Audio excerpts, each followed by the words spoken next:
Ils sont venus de tous les recoins de la région synodale du Mongo Centre dans le cadre de la réunion statutaire, le Conseil synodal extraordinaire tenu ce jeudi 16 octobre au siège de la région.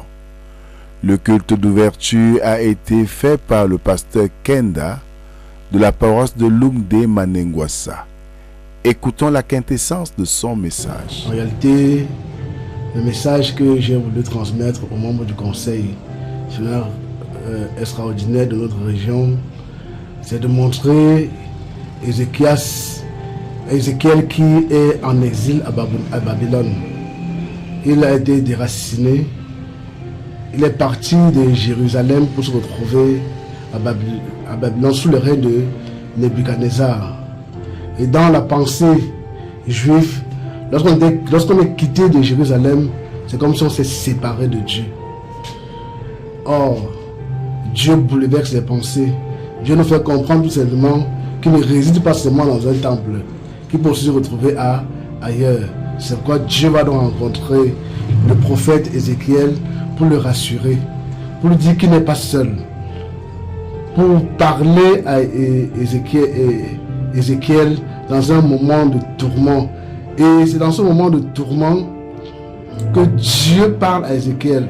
Ézéchiel qui a intercédé, qui a une vision. Et c'est parce qu'il a intercédé que Dieu s'est présenté à lui.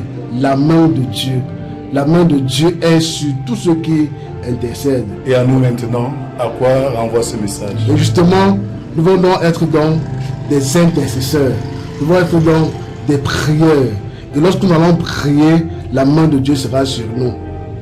Voilà en quoi ce message nous concerne aujourd'hui. Merci beaucoup. Merci.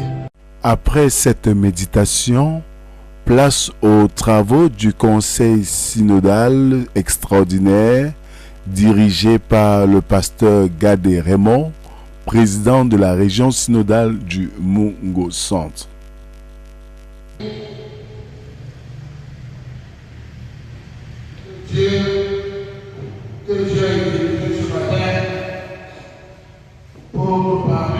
Pendant ces travaux, réflexion sur le réaménagement du presbytère régional, organisation du culte d'installation du pasteur président Gadé Raymond, préparation du congrès national de l'UFC qui se tiendra dans notre région.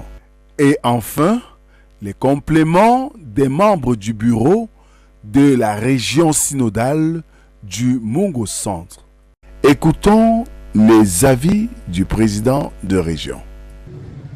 Bon, mes impressions, c'est le sentiment d'un président qui est comblé de voir la promptitude, comment les uns et les autres sont sortis malgré les temps difficiles et le nombre, l'effectif et surtout la qualité des débats. Donc je suis quelqu'un qui est comblé.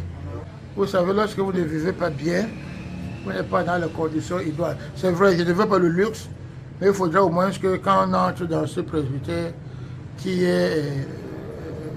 qu'on soit content, parce qu'il y a aussi un problème de représentativité. Donc, nous allons mettre l'accent au-dessus. Ce n'est pas pour construire un nouveau presbytère, pour le moment. Mais on va essayer d'aménager, d'améliorer l'autre, pour que ce soit vivable. Et ensemble, nous allons encore nous asseoir pour voir qu'est-ce que nous pouvons construire sur le vaste terrain qui reste.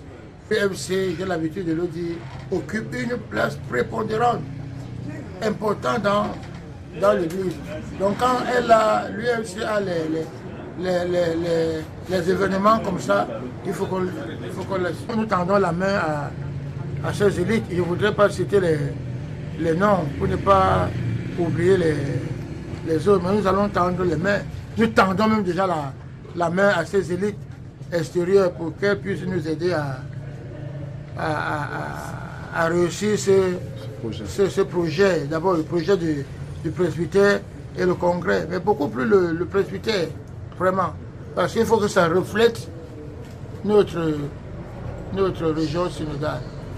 Pendant ces travaux, nous avons assisté au réajustement des membres du bureau de la région et c'est ainsi qu'à la vice-présidence, nous avons eu le pasteur Tchiatoukage Rodrigue de la paroisse de Manjo Centre.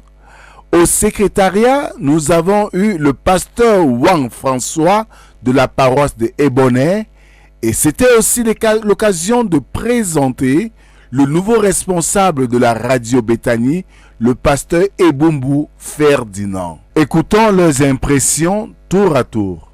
Nous sommes très émus de la confiance que la hiérarchie de la région nous a confiée, cette lourde responsabilité de vice-président de la région synodale du Mongo Centre. C'est une joie, certes, parce que la confiance est donnée, mais c'est une responsabilité. Et il n'y a que Dieu pour nous donner la force de satisfaire les attentes de la hiérarchie. Je suis un homme satisfait dans le travail colossal qui m'attend. Et je compte vraiment sur la collaboration de tous mes collègues chrétiens et sur l'aide vraiment de Dieu. Nous vous remercions. Oui, nous sommes un peu surpris parce que nous pensions que nous devons être à l'écart. Mais cette confiance que nous accorde le président des régions et les collègues nous embarrassent un peu. Parce que nous n'avons pas une bonne connaissance de la région. Mais, tenant compte du fait que Dieu, lorsque Dieu envoie, il équipe. Nous savons aussi, nous sommes dans l'église évangélique. Nous avons travaillé dans l'église évangélique. Donc nous pensons que nous allons avoir facilement et rapidement faire la connaissance de la région.